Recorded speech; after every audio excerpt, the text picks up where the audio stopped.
coming over to visit a good friend of mine to get my transmission parts like we had asked. So I called him early. There he is right there, Mr. Clyde. Is it okay if I come in, sir? Awesome. So this is where I come and get my transmission parts and all parts that I need. And it's from this young man right here. If you guys need anything, there it is right there. Clyde's air-cooled parts. What's your phone number, Clyde? 706-206-6327. Yes, sir. And he's got my transmission parts here that we need for that build. Yeah, that's perfect, Clyde. Thank you. Everybody say transmission parts. Look who we've got here today. She is back. We finally picked up all of the transmission parts that we needed to from a buddy of mine called Clyde Maddox, and he is at Air-Cooled Parts in Watkinsville, Georgia. Anything you guys can need, he's got. If not, he can order. Super trustworthy guy, great guy, good friend of mine for many, many years. Luckily, yesterday, I explained to him what we were having trouble with the transmission, which was trying to get those drums off. They're kind of like seized on there. And he said, no problem, I got the fix for you. So he lent us a tool. We're going to jump on this transmission here in just a second and show you what tool he lent us. And hopefully you guys can get an idea from it so that you guys can use it to remove your drums as well if they're stuck on there. So join us throughout the day and we'll show you what we got. Be right there. Here's the transmission we've been working on, and trying to get these drums off as they're seized on there is like a mission.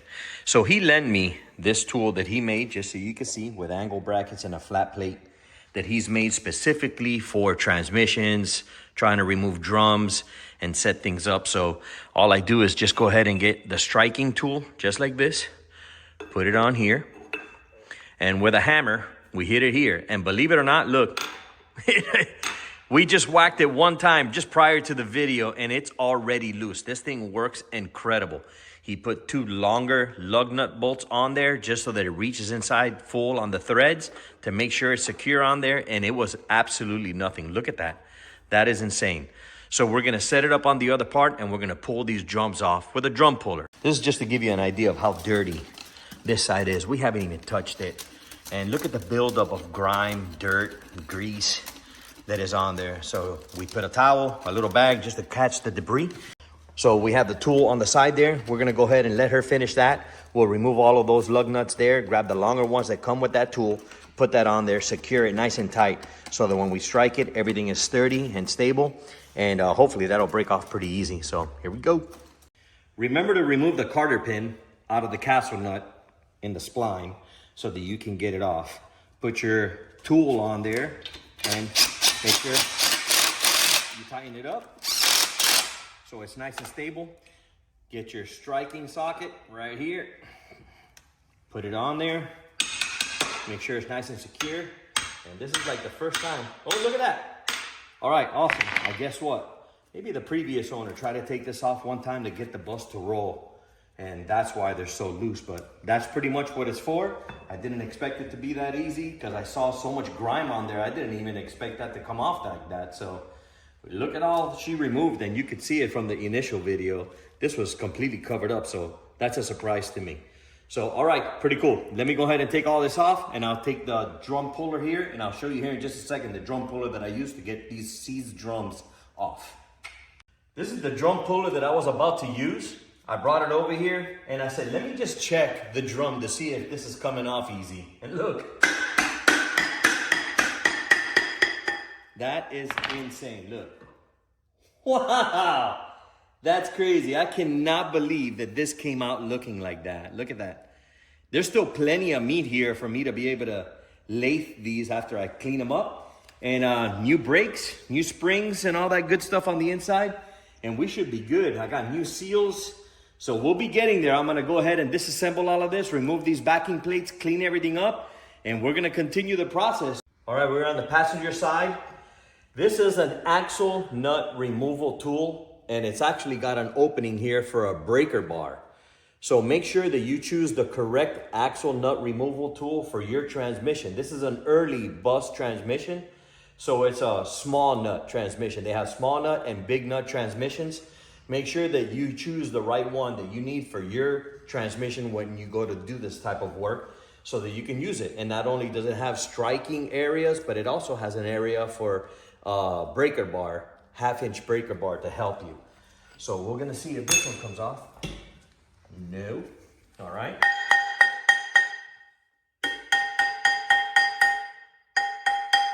All right. No good. So we're gonna try the drum puller right here. This drum puller, I picked this up at a Volkswagen show many years ago. And it's always been in my shop, and trust me, I use it a lot. And you put 3 bolts in, set them up. This little tool, believe it or not, is pretty heavy. But we're gonna set this up so that you guys can see how it is that I use this one. You could also strike this one. This is a pretty good tool. I really like using it. And trust me, it's stout. This is old school stuff and very strong. So I'll show you here how I set it up. Put your next one on. They're adjustable too. The feet are adjustable, so you can adjust them to the locations that you need. Once you have them in, you can use the tool.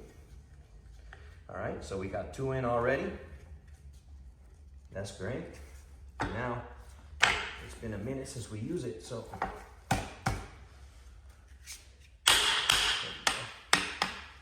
There we go.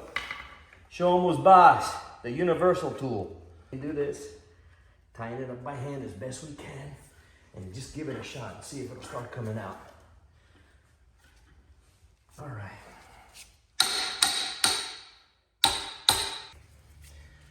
Here it goes. Ready? Well, look. Looks like he had already taken off the shoes at some point, but damn, this was very difficult to get off still. All right, well, regardless, we got it off. And now, can we save this one? This rear drum still looks, it's original, and it still looks like it's got plenty of meat. Then we can go ahead and have it lathed and set it up again. So we'll clean it all up, degrease it, clean it, have them lathe it, clean it again, and paint it. And start setting everything else up.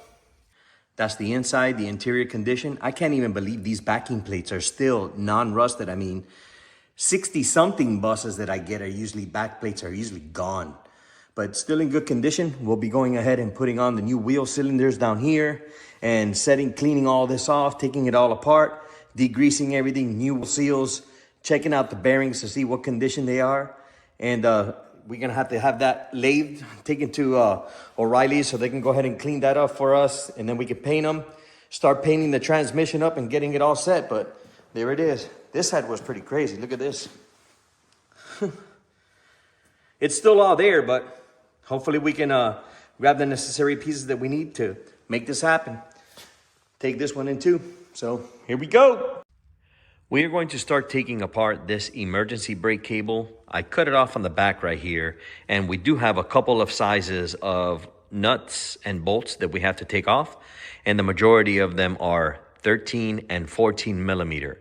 Being that it's a 57, a lot of 57s come with a lot of 14 millimeter hardware, but at the same time, it's 2 of them. There's the case bearings, cap right here, bearing cap, and these are 14, and then the other ones for like the emergency brake cable and the adjuster right here for the brakes is 13 millimeter.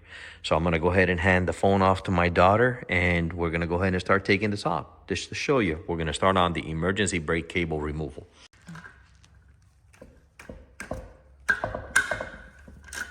There we go. Need a little persuasion. All these nuts, bolts, washers, and hardware is all gonna be worked so that everything looks nice and clean. So we'll be adjusting it all, cleaning it all up, and making it right so it comes out looking good. All right. Man, that bad boy is seized in there. It does not want to come out. There we go. Come on, come on, come on. There we go. Yes. There we go. So now we remove, this is the bracket that holds the cable, the emergency brake cable into place. This is a fitting that the cable has, which keeps it locked into place so that you can pull your cable and this tubing will not adjust or move. So we took this off. Got to keep that bracket as well. We got to restore that. See some more right here, 13 mils. Let's see if this will remove it. Look at how old There we go. That's what I'm talking about. Sweet.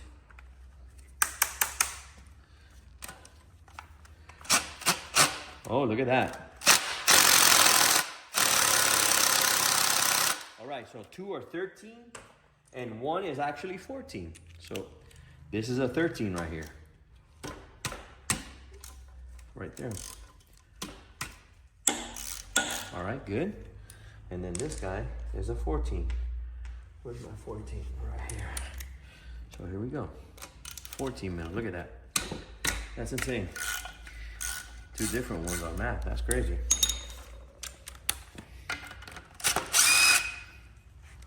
And that one, the whole stud came out. This will happen from time to time. The whole stud came out, so make sure you keep it. Do not get rid of it. Look, stud came out on that one as well. All right, so we got the nuts and bolts off of this one right here. Now I've loosened these bearing caps so that we don't get embarrassed like that again. So we're gonna go ahead and remove these now that I've loosened them with my little impact gun, which helps out. This will have an odor to it, because remember, it is very old transmission fluid in here. So you will smell it. You smell it, sweetheart? Yeah, it smells pretty bad. All right, so now we gotta loosen this bearing cap. Get this bad boy off. Okay, there we go. All right, I can tell you right now, it smells amazing. Like amazing, fellas. This is like, whew. It is coming off, so nice and easy. You don't want to dent or damage anything. Remember, we're gonna reuse these bearing caps again, so make sure when you pull it out nice and easy so everything comes out in one piece and we can reuse it. There we go. Awesome. There we go. See? There's the old seal with the little spring on the inside, the retaining spring to keep the seal in place. You have your big washer, your face washer, and these are the original German bearings on the inside, right behind your spline. So once we pull this out right here, there'll be another little spacer in the back. We clean everything up, clean and detail out, you know, removing everything. And yeah, it'll come out nice and clean, and we just put it all back together with all brand new hardware, new shoes, new springs, all brand new seals and stuff like that. And you can see a seal right here. See this seal right here? Wow, that seal, you see it spinning? See, there, that seal is, look at that. There, that comes in your seal kit, your rear axle bearing seal kit. So that's just to keep oil from coming out. When everything is put in, it will never leak like that. So we're doing pretty good. We're gonna go ahead and remove this right here. Let's see. It's on there a little bit. Oh, we got, I forgot this one nut right here. My bad. My bads. I was excited about it, getting it off, and here it is. Cool.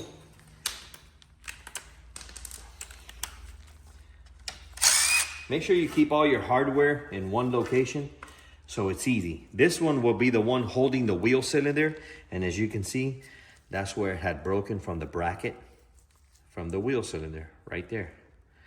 There you go. So that's the way it sat before, inside of there, holding it on, and this is your fitting to your brake line. So make sure you keep all of your hardware and everything gets nice and cleaned, and then these sections will come out just like that. See? Perfect. That, look at that, no rust. That's insane. I'll just have to dolly this out, spray it all back, and clean it all up, and we should be good to go. Look at that, 1957. Look at that bearing. Wow, that's crazy. All right, we'll be back starting on the next side in just a second.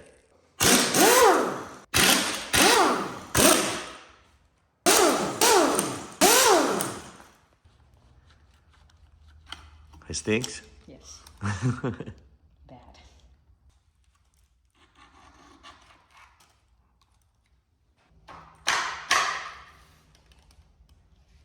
All right, guys, so we're gonna have to try a different approach.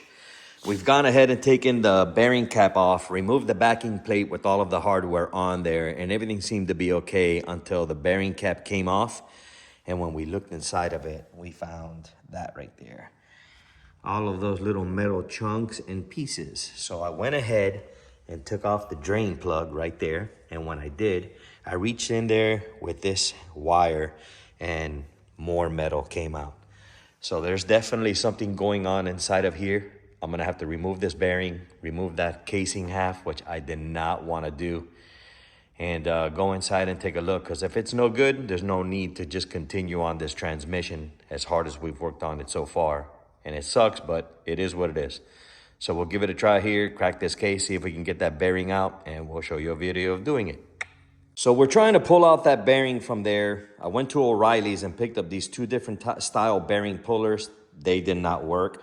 I tried another one that I had, didn't work. So I pulled out my slide hammer and came up with this idea. Maybe this will help you guys out if you don't have a puller right off the bat. I have just a regular little 2-3 pound slide hammer. I got a CV axle bolt, if I'm not mistaken. This is a CV axle bolt. You can see that it says K-Max right there. May use this as a stamp in the future. And I cut it. I cut the head off just like that. And with the angle grinder, and I put some slit in it just like that, and I rounded the back off. So I'm gonna give the camera to my daughter, and I'm gonna show you guys what I'm doing to try to get this bearing off. Here you go, sweetheart. Thank you. All right.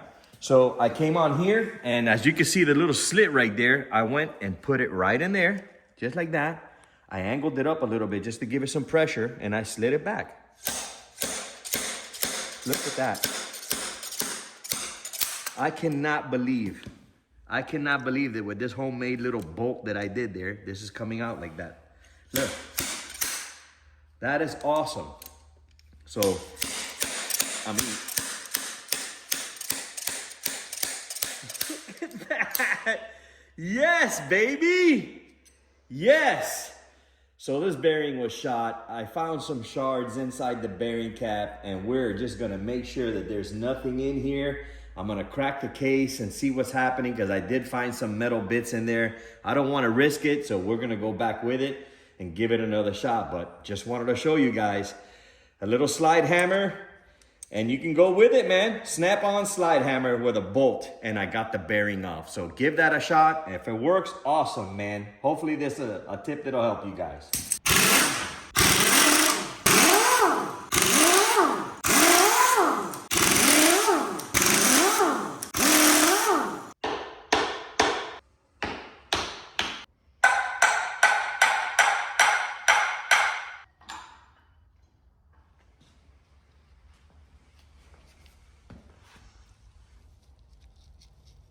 Oh yeah. Oh yeah, I feel them. Oh yeah, look at this metal right here. Look at that metal right there. I wonder where that's from. All right, we're gonna go ahead and inspect all of this. Look at that piece of metal right there. Ooh, right there, baby. Nice and shiny. Look. Oh yeah, there it is. All right, we'll check it out and I'll show you guys what we got. Well, glad we opened it up. Not only did we find shards, and I showed you guys on the bottom of the case, but just by a quick look, can you guys see it? Take a look. Look at that, man. Look at that bearing. Shot. Oh, here we go. Well, that we got for the slingshot, but there we go. Look at that bearing. How that bearing just came right off. Look at that. That's where the shards were coming from. That's crazy. Look at all the sparkly, shiny stuff on there. All right, so we're gonna have to place an order for some case half seals. I'm not sure if the kit that I bought has it. And then we're gonna go ahead and pull this bearing out, put the new one on, put the bottom new bearing on, and we are going to carb clean everything. I guess I can use carb cleaner. I'll inspect and check and do a research and then clean it all out and then start putting it all back together. Boy, am I glad that we checked this, huh?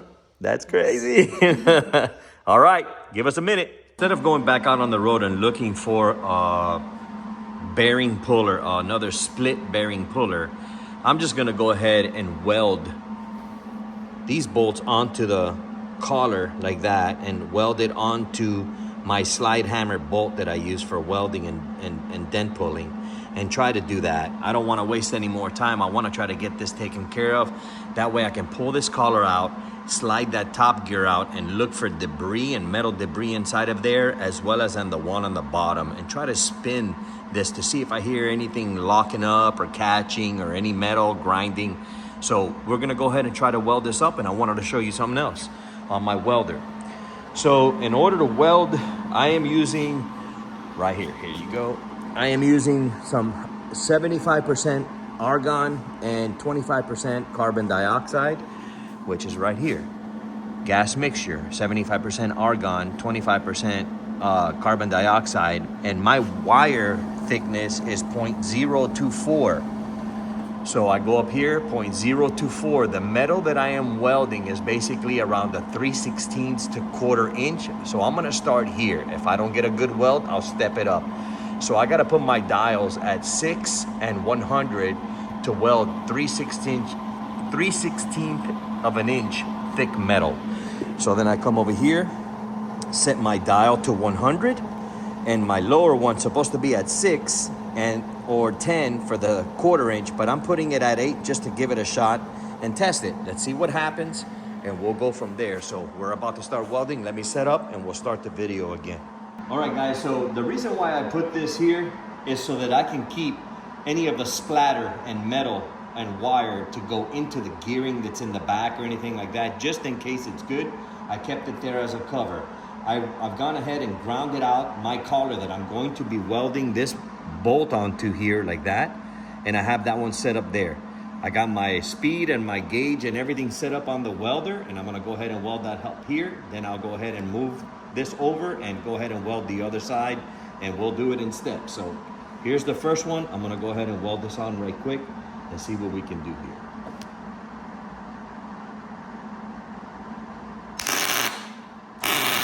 Oh yeah.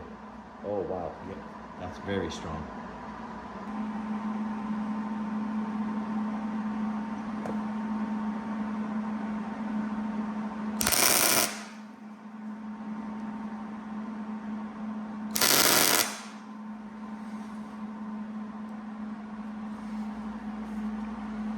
Now the center one is going to get attached to the slide hammer. So we got to take a couple steps there. There we go. I like that.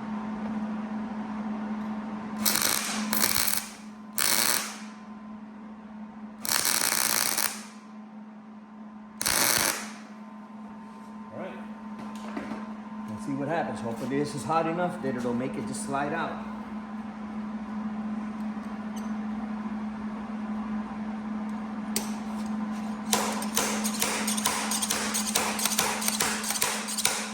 There it goes. And everything is clean. No splatter, no nothing. Collar is out, and that's what we're talking about. Homemade stuff that you can do at home. These are just tips that I'm trying to give you guys. This is the first time I've ever done it. I thought about it and just said, let's go with it instead of going to O'Reilly's to bring something back. All right, so we went ahead and welded the collar on, took the collar off. No heat on this shaft at all. Let's see if we can slide this bearing. There we go. All right, awesome. I don't see no metal back here. I don't see no metal shards in between the gears. I don't see no metal shards on there. I don't see anything around here so far. Let's spin this. Okay, you see that? Look. It literally just caught. I don't know if you guys saw that, but there's something in there. That gear just caught on me. I felt it. It literally just stopped. I'll show you guys in the video. I'm not gonna risk it, guys. I'm just gonna go ahead and pull all these out. I'm gonna put brand new ones in. I am not gonna take the chance. If I spend or lose $200-300 on this tranny, it's, you know what, it is what it is. I'm trying to save it, but I literally just felt that gear stop. So we're gonna try it again here, and I'm gonna try to pull this guy out and see what we got going on and go from there. We'll be back. Yeah, that's good. Look at that. There's no wobble. No wobble whatsoever. Oh, that's good. Damn, I just slung oil out.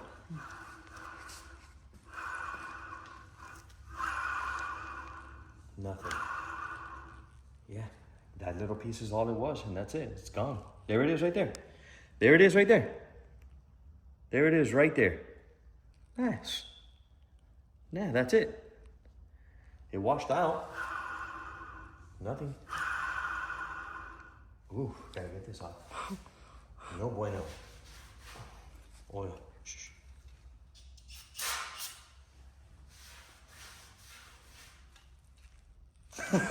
So we came out this morning to do some work on the transmission, and we did pretty good on it. Everything was going well. My daughter started taking apart the RGB, and once we took the bearing cap off is when we noticed all of the metal in there. So I just decided to go ahead and split the RGB case and see what we had. We had to just figure it out, and when I did that, I noticed that one of the bearings had imploded in there. It was no bueno.